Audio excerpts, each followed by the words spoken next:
میں نے سوچا کہ بیگ خود دے آؤں تاکہ مادام کی ناراضگی کسی طرح دور ہو سکے، لیکن مادام نے ہلکے سے غصے کا اظہار ضرور کیا، لیکن معاملہ بہرحال ٹل ہی گیا۔ شیر سنگھ نے صوفے پر بیٹھتے ہوئے مسکرا کر جواب دیتے ہوئے کہا، کیا کر رہے ہو مادام نتاشا مادام کاظم کے ساتھ آئی ہے؟ میجر کاف اور لاکوش دونوں نے بیک وقت چونکتے ہوئے پوچھا۔ جی ہاں، وہ اکٹھی آئی ہیں، لیکن اس میں حیرت کی کون سی بات ہے، وہ اکثر آتی رہتی ہیں، شیر سنگھ نے جواب دیا۔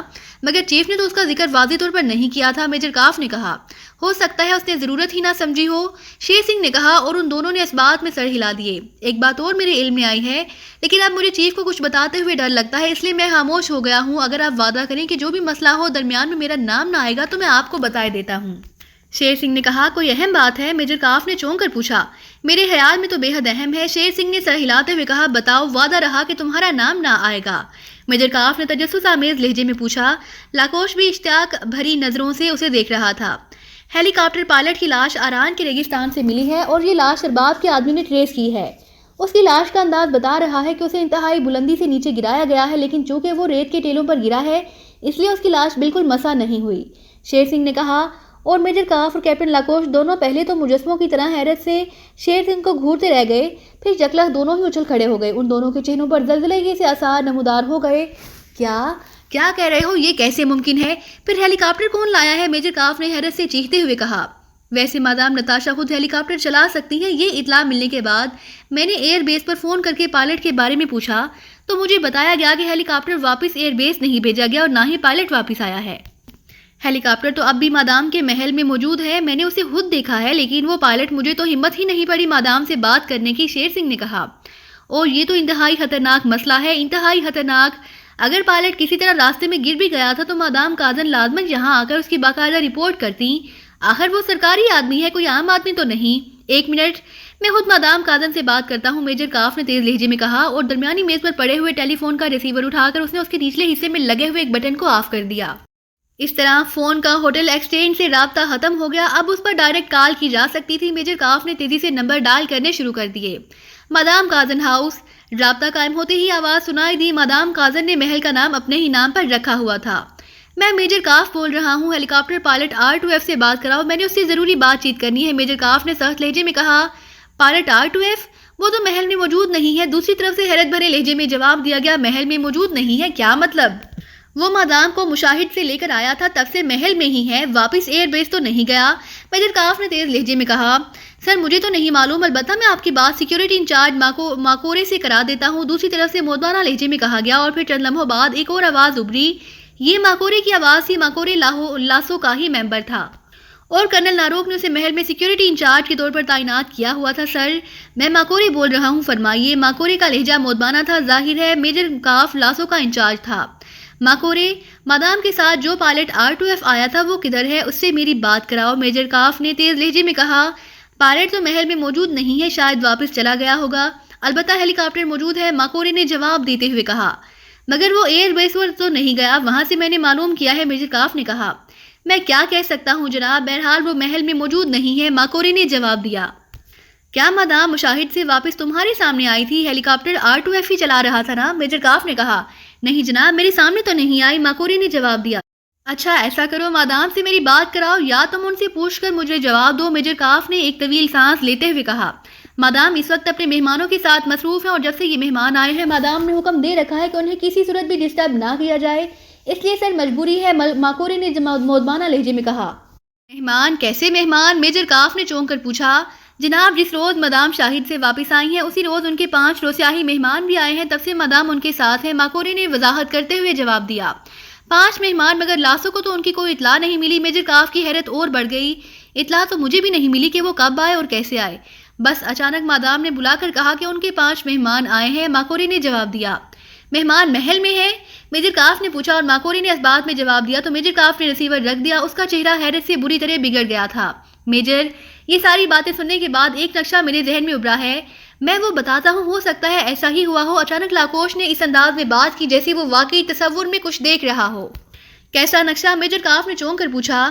5 واقعشائی مادام نتاشا کے محل میں آئے، ان کے لیڈر کا نام علی عمران تھا، ادھر مادام کاظم بھی خصوصی طور پر ایک رات پہلے محل میں پہنچ گئی، پھر اطلاع ملی کہ یہ سب ہیلی کاپٹر پر سوار ہو کر ہرات آ رہے ہیں، اور مادام نتاشا کے ملاقاتیوں والے کمرے سے اس کے آدمیوں اور ملازم خواتین کی لاشیں بھی ملی۔ یہ اطلاع شیر سنگھ کے ذریعے چیف کو ملی۔ چیف فوراً ایئر بیس پہنچے۔ وہاں کمانڈر چیکوف نے اران ایئر بیس سے بات کی۔ وہاں سے بتایا گیا کہ پائلٹ کہہ رہا ہے کہ اس کے ہیلی کاپٹر میں 5 پاکستانی نہیں ہیں، وہ وہیں مشاہد میں ہی ڈراپ کر دیے گئے تھے۔ اس پر کمانڈر نے اسپیشل ٹرانسمیٹر پر براہ راست پائلٹ سے بات کی۔ اس نے اپنا نام اور نمبر صحیح بتایا۔ چیف نے مادام کاظم سے بات کی اور پھر یہ طے کر لیا گیا کہ واقعی وہ 500 پاکستانی وہیں مشاہد میں ہی ڈراپ ہو گئے تھے۔ چنانچہ معاملہ ختم کر دیا گیا۔ ہیلی کاپٹر مادام کاظم ہاؤس میں اتر گیا۔ اس کے بعد دوسرا راؤنڈ شروع ہوا۔ مادام نتاشا نے اپنا کوئی سامان منگوایا جو ارباب نے ریڈ ڈرگ کو پہنچا دیا اور شیر سنگھ نے اسے مادام کاظم تک پہنچا دیا۔ ہیلی کاپٹر وہیں موجود ہے۔ پھر شیر سنگھ نے یہ اطلاع دی کہ اران کے صحرا میں سے پائلٹ کی لاش ملی ہے۔ ایئر بیس والے بتا رہے ہیں کہ پائلٹ اور ہیلی کاپٹر واپس نہیں آیا اور اب اچانک 5 روسیاہی مہمان محل میں وارد ہو گئے ہیں۔ یہ ہے نقشے کے سارے پوائنٹ۔ لاکوش نے مسلسل بولتے ہوئے کہا، یہ تو ہمیں بھی معلوم ہے، نقشہ کیا ہوا؟ میجر کاف نے کہا، اب وہ نقشہ دیکھ لو، یہ سب پوائنٹس ذہن میں رکھنا۔ یہ نقشہ میرے ذہن نے تیار کیا ہے، ہو سکتا ہے یہ سارا معاملہ ہی غلط ہو یا جزوی طور پر غلط ہو۔ بہرحال میں بتا دیتا ہوں، وہ 5 پاکستانی سیکرٹ سروس کے رکن تھے۔ وہ مادام نتاشا کے پاس پہنچے، وہاں مادام کاظم موجود تھیں۔ وہاں جھگڑا ہوا، مادام نتاشا کے آدمی مار ڈالے گئے اور مادام نتاشا اور مادام کاظم دونوں کو موت کا خوف دلا کر یرغمال بنا لیا گیا اور انہیں یہ دھمکی دی گئی کہ اگر ان دونوں نے ان کی مرضی کے خلاف کوئی قدم اٹھایا تو کوئی لفظ کہا تو انہیں ہلاک کر دیا جائے گا۔ حسین عورتیں ویسے بھی موت سے بے حد خوفزدہ رہتی ہیں، چنانچہ ان دونوں نے موت کے خوف سے ان کی ہر بات بلا چون و چران تسلیم کر لی۔ پاکستان سیکرٹ سروس کو ہر صورت میں ہرات میں داخل ہونا تھا، چنانچہ وہ ہیلی کاپٹر پر سوار ہو گئے۔ انہیں شاید یہ علم نہ تھا کہ ان کے بارے میں اطلاع پہلے ہرات پہنچ چکی ہے۔ چنانچہ جب پائلٹ سے پوچھ گچھ ہوئی یا ٹرانسمیٹر کال آئی تو پائلٹ کو اٹھا کر ہیلی کاپٹر سے نیچے پھینک دیا گیا۔ سیکرٹ سروس کے لوگوں کے لیے کسی کا لہجہ اختیار کر لینا کوئی بڑا مسئلہ نہیں ہوتا اور کچھ لوگ تو خصوصی طور پر اس قسم کی نکالی کے ماہر ہوتے ہیں۔ بہرحال جو بھی ہوا وہ جیسے بھی ہوا، پائلٹ نیچے گر کر مر گیا اور پائلٹ سیٹ ان میں سے کسی آدمی نے سنبھال لی۔ فرض کر لیا کہ ان کے لیڈر علی عمران نے سنبھال لی۔ اس نے پائلٹ کے لہجے میں اران ایئر بیس کو مطمئن کیا۔ پائلٹ کا نمبر اس کے سینے پر بیج کی صورت موجود ہوتا ہے، نام وہ آسانی سے پوچھ سکتے ہیں یا مادام کاظم انہیں بتا سکتی ہیں۔ چنانچہ کمانڈر چیکوف کو بھی مطمئن کر دیا گیا اور مادام کاظم نے موت کے خوف سے چیف کو بھی مطمئن کر دیا گیا۔ اس طرح ساری چیکنگ ہی ختم ہو گئی۔ ہیلی کاپٹر براہ راست مادام کاظم کے محل میں لینڈ کر گیا اور ان پاکستانی سیکرٹ ایجنٹوں نے چونکہ لیبارٹری کو تباہ کرنا ہے، اس لیے لیبارٹری کو تباہ کرنے کا خصوصی اسلحہ انہوں نے مادام نتاشا کو مجبور کر کے اران سے منگوا لیا۔ ارباب اور ریڈ ڈرگ کے رابطے کی وجہ سے یہ اسلحہ راستے میں چیک بھی نہ ہو سکتا تھا اور مادام کاظم کا محل ان لوگوں کے لیے ہرات میں سب سے مضبوط جائے پناہ ہو سکتا ہے جہاں کسی کو شک نہیں پڑ سکتا۔ چنانچہ جہاں پہنچتے ہی وہ روسیاہی میک اپ کر کے مہمان بن گئے، کیپٹن لاکوش نے کہا، اور میجر کاف کی آنکھیں خوف اور حیرت سے پھیلتی چلی گئیں۔ Very bad, really very bad. اگر واقعی ایسا ہے تو کرنل لاروک سمیت لاسو کے تمام ایجنٹوں کو توپ سے اڑا دیا جائے گا، میجر کاف نے انتہائی غصیلے لہجے میں کہا اور اس کے ساتھ ہی اس نے ریسیور اٹھا کر تیزی سے نمبر ڈال کرنے شروع کر دیے۔ لاسو ہیڈ کوارٹر رابطہ قائم ہوتے ہی ایک آواز سنائی دی، میجر کاف بول رہا ہوں، چیف اپنے دفتر میں موجود ہے۔ میجر کاف نے تیز لہجے میں کہا، یس بوس۔ دوسری طرف سے کہا گیا، اچھا اشمان سے بات کراؤ۔ میجر کاف نے کہا، اشمان بول رہا ہوں بوس۔ چند لمحوں بعد ایک اور آواز ریسیور پر ابھری۔ اشمان رپورٹنگ سیکشن کا چیف تھا۔ اشمان، مادام کاظم کے محل میں 5 روسیاہی مہمان آئے ہیں، کیا ان کی آمد کے بارے میں تمہارے پاس رپورٹ موجود ہے؟ میجر کاف نے تیز لہجے میں کہا، نو سر، ایسی تو کوئی رپورٹ نہیں آئی۔ اشمان نے جواب دیتے ہوئے کہا، فوراً سرحدی سینٹر کو کال کر کے کہو کہ وہ اس بارے میں رپورٹ دیں کہ یہ مہمان کب آئے ہیں، کس طرح آئے ہیں، ان کی کیا تفصیلات ہیں، میں وہیں ہیڈ کوارٹر آ رہا ہوں۔ اور میجر کاف نے تیز لہجے میں کہا، اس کے ساتھ ہی ریسیور رکھ کر وہ اٹھ کھڑا ہوا۔ آؤ کیپٹن، میجر کاف نے دروازے کی طرف مڑتے ہوئے کہا اور کیپٹن لاکوش سر ہلاتا ہوا صوفے سے اٹھ کر اس کے پیچھے لپک پڑا۔ تھوڑی دیر بعد ان کی جیپ کسی جیٹ جہاز کی سی تیز رفتاری کے ساتھ ہیڈ کوارٹر کی طرف اڑی چلی جا رہی تھی۔ تم آخر کرنا کیا چاہتے ہو؟ مادام کاظم نے ہون بھینچتے ہوئے عمران سے مخاطب ہو کر پوچھا۔ وہ سب محل کے ایک ایسے کمرے میں موجود تھے جس سے ایک خفیہ راستہ محل سے کافی دور ایک درختوں کے ذخیرے میں جا کر نکلتا تھا۔ یہ راستہ اس قدر چوڑا تھا کہ اس میں ایک بڑی جیپ آسانی سے گزر سکتی تھی۔ عمران نے محل میں پہنچتے ہی مادام کاظم پر ریڈ پسٹل تان کر اسے محل کے تمام ایسے کمروں اور راستوں کی نہ صرف تفصیلات پوچھ لی تھی بلکہ اس نے فوری طور پر ایک جیپ بھی اس راستے سے منگوا کر رکھ لی تھی۔ میک اپ باکس منگوا کر اس نے نہ صرف اپنا بلکہ اپنے ساتھیوں کا روسیاہی میک اپ بھی کر دیا تھا۔ مادام کاظم نے عمران کے کہنے پر محل کے ملازمین سے یہی کہا تھا کہ اس کے روسیاہی مہمان آئے ہیں اور پھر مادام نتاشا کو مجبور کر کے خصوصی ٹرانسمیٹر پر ارباب کے ذریعے اس نے خصوصی اسلحہ بھی منگوا لیا تھا۔ یہ اسلحہ ابھی تھوڑی دیر پہلے مادام تک پہنچایا گیا تھا اور عمران نے نہ صرف خصوصی اسلحے سے بھرا ہوا بیگ جیپ میں پہنچا دیا تھا بلکہ اس نے مادام کاظم سے ہرات اور اس کے ارد گرد کی پہاڑیوں کا تفصیلی نقشہ بھی منگوا لیا تھا، اور اس وقت وہ اس نقشے پر جھکا ہوا اس پر نشانات لگانے میں مصروف تھا۔ مادام کاظم اور مادام نتاشا دونوں کو اس نے اور اس کے ساتھیوں نے مسلسل نظروں میں رکھا تھا۔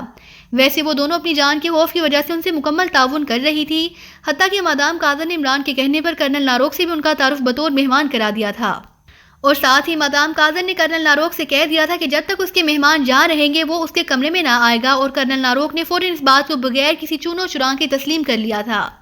ہم نے ادھر شمالی پہاڑیوں پر جانا ہے اور تم دونوں ہمارے ساتھ جاؤ گی تاکہ راستے میں جہاں بھی چیکنگ ہو تم انہیں مطمئن کر سکو، عمران نے نقشہ طے کر کے اسے جیب میں رکھتے ہوئے کہا۔ شمالی پہاڑیوں پر، مگر مادام کاظم نے چونک کر کہا ہی تھا کہ یکلا دروازہ ایک دھماکے سے کھلا، اور اس سے پہلے کہ عمران اور اس کے ساتھی چونکتے، کرنل ناروک کے ساتھ 8 مسلح افراد بجلی کی سی تیزی سے اندر داخل ہوئے اور ان سب نے پھیل کر مشین گنوں کا رخ ان سب کی طرف کر دیا۔ عمران کا ہاتھ برق رفتاری سے اپنے کوٹ کی جیب میں رینگ گیا، لیکن اس کے چہرے پر اسی طرح اطمینان تھا، جبکہ اس کے ساتھیوں کے ساتھ یکلا تن سے گئے تھے، کیونکہ آنے والوں کے چہرے بتا رہے تھے کہ وہ دوستانہ انداز میں نہیں آئے۔ کیا مطلب؟ مادام کاظم نے چونک کر کہا۔ تو یہ تمہاری مہمان ہے کاظم؟ کرنل ناروک نے خلاف توقع انتہائی بگڑے ہوئے لہجے میں کہا۔ ہاں، کیوں میں نے پہلے بتایا نہیں تھا تمہیں؟ مادام کاظم نے بگڑے ہوئے لہجے میں کہا۔ Shut up! تم کیا سمجھتی ہو کہ تم روسیاہی سے غداری کر کے زندہ رہ جاؤ گی؟ اور یہ مادام نتاشا، یقیناً اس نے تمہیں غداری پر آمادہ کیا ہوگا۔ میجر کاف، نتاشا سمیت سب کو گولیوں سے اڑا دو، کرنل ناروک نے غصے سے چیختے ہوئے کہا۔ ریڈ آئے! اچانک عمران نے چیخ کر کہا، اور نہ جانے اس لفظ میں کیا جادو تھا کہ مسلح افراد کے ٹریگروں پر تڑپتی ہوئی انگلیاں یکلا ساکت ہو گئیں۔ ان کے چہرے جیسے پتھر کے سے ہو گئے۔ کرنل ناروک کا منہ بھی کھلے کا کھلا رہ گیا۔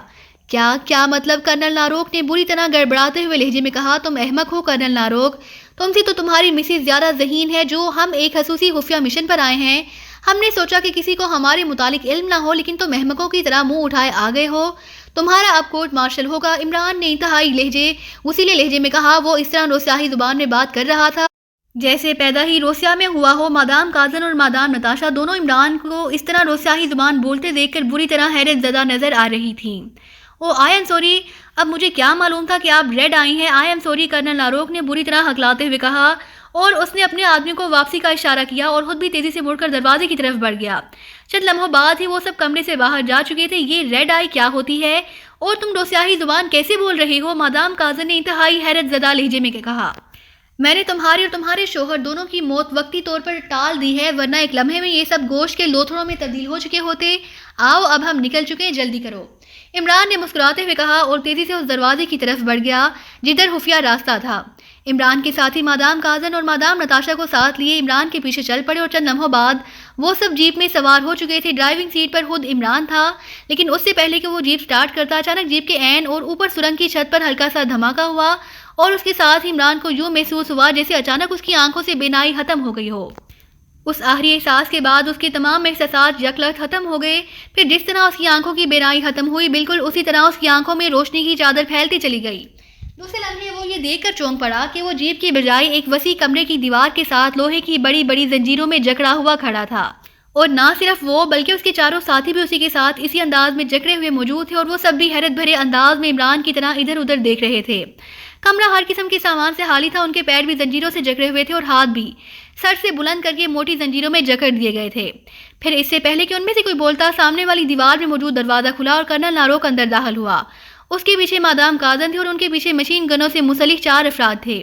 کاظم نے ہاتھ میں کوڑا پکڑ رکھا تھا، جبکہ کرنل ناروک کے ہاتھ میں ریوالور تھا۔ چاروں مسلح افراد تیزی سے چلتے ہوئے دونوں سائیڈوں پر کھڑے ہو گئے، اور انہوں نے مشین گنوں کا رخ عمران اور اس کے ساتھیوں کی طرف کر دیا، جبکہ کرنل ناروک تیز قدم اٹھاتا ان کی طرف بڑھنے لگا۔ کاظم اس کے پیچھے تھی۔ تو تم ریڈ آئی کے آدمی ہو؟ تم نے مجھے احمق سمجھ رکھا تھا۔ تمہارا کیا خیال تھا کہ میں احمقوں کی طرح تمہاری بات پر یقین کر کے چلا جاؤں گا اور تمہیں نکل جانے کا موقع دوں گا؟ لیکن تمہیں شاید معلوم نہیں کہ اپنے مکان میں نے انتہائی جدید سائنسی حفاظتی انتظامات بھی کر رکھے ہیں۔ تم نے کاظم اور نتاشا کو اس قدر خوفزدہ کر رکھا تھا کہ یہ دونوں احمقوں کی طرح تمہارے کہنے پر عمل کرتی جا رہی تھی، ورنہ اگر یہ مجھے یا میرے کسی آدمی کو آنکھ کا اشارہ بھی کر دیتی تو تمہاری روحیں بھی اس محل سے باہر نہ جا سکتی۔ اب تمہاری اصل شکلیں میرے سامنے ہیں اور یہ بھی سن لو کہ تمہارا وہ خوفناک ریڈ پسٹل جس کی وجہ سے یہ دونوں خوفزدہ تھیں تمہاری باقی اسلحے سمیت ہمارے قبضے میں ہے۔ میں تو تمہیں فوراً گولیوں سے اڑا دینا چاہتا تھا، لیکن کاظم نے اصرار کیا کہ وہ تم لوگوں کی بوٹیاں اپنے ہاتھوں سے اڑانا چاہتی ہے، اس لیے تم اب تک زندہ ہو۔ کرنل لاروک نے بگڑے ہوئے لہجے میں پوری تقریر کر ڈالی۔ تم نے کچھ اور بھی کہنا ہے تو وہ بھی کہہ ڈالو، کیونکہ اس کے بعد تمہاری زبان شاید زندگی میں دوبارہ حرکت کرنے کے قابل نہ رہے۔ میں اگر چاہتا تو تمہارے اس پورے محل کا بکھیر کر رکھ دیتا، اور اس وقت بھی جبکہ تم یہ سمجھ رہے ہو کہ ہم بے بس ہو چکے ہیں، میری آنکھ کا ایک اشارہ تمہاری خوبصورت بیوی کے چہرے کو اس بری طرح مسے کر سکتا ہے کہ یہ ساری عمر کے لیے خود بھی آئینہ دیکھنے کی جرت نہ کر سکے گی۔ عمران نے انتہائی سرد لہجے میں جواب دیتے ہوئے کہا، تمہاری یہ جرت کہ مجھے دھمکیاں دو، مجھے کرنل لاروک کو، حقیر پاکشائی کیڑے، تمہاری اوقات ہی کیا ہے؟ کرنل لاروک نے غصے کی شدت سے بری طرح چیختے ہوئے کہا، اور اس کے ساتھ اس نے ہاتھ میں پکڑے ہوئے ریوالور کو ایک جھٹکے سے سیدھا ہی کیا تھا کہ ساتھ کھڑی ہوئی مادام کاظم نے ہاتھ مار کر اس کا ریوالور والا ہاتھ نیچے جھکا دیا۔ جب میں نے کہا ہے کہ میں اسے خود سزا دوں گی تو پھر، کاظم نے گراتے ہوئے کہا، یہ میری توہین کر رہا تھا۔ کرنل لاروک غصے سے بل کھاتے ہوئے لہجے میں کہا، لیکن ریوالور والا ہاتھ ویسے ہی نیچے رہا تھا، اس نے اسے دوبارہ اوپر اٹھانے کی کوشش نہ کی تھی۔ ہٹ جاؤ، یہ میرا شکار ہے، کاظم نے گراتے ہوئے کہا، اور کرنل لاروک ہونٹ چباتا ہوا پیچھے ہٹ گیا۔